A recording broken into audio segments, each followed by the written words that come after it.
ایک فقیر ندی کے کنارے بیٹھا ہوا تھا۔ کسی نے پوچھا، بابا کیا کر رہے ہو؟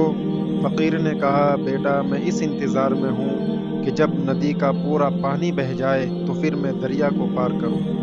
اس آدمی نے کہا، کیسی باتیں کر رہے ہو بابا؟ پورا پانی بہنے کے انتظار میں تو تم کبھی ندی پار ہی نہیں کر پاؤ گے، کیونکہ پورا پانی تو کبھی بہے گا ہی نہیں۔ فقیر نے کہا، یہی تو میں تم لوگوں کو سمجھانا چاہتا ہوں کہ تم لوگ جو ہمیشہ یہ کہتے رہتے ہو کہ ایک بار گھر کی ذمہ داریاں پوری ہو جائیں پھر نماز پڑھوں گا، ایک بار گھر کی ذمہ داریاں پوری ہو جائیں گی پھر حج کروں گا، پھر زکوٰۃ دوں گا، اور ایک بار گھر کی ذمہ داریاں پوری ہو جائیں گی پھر دین کی خدمت کروں گا،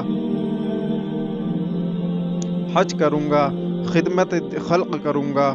جیسے ندی کا پانی ختم نہیں ہوگا، ہم کو اس پانی سے ہی پار جانے کا راستہ بنانا ہے، اسی طرح زندگی ختم ہو جائے گی، لیکن زندگی کی ذمہ داریاں اور زندگی کے کام، زندگی کے مشغولیات کبھی ختم نہیں ہوگی۔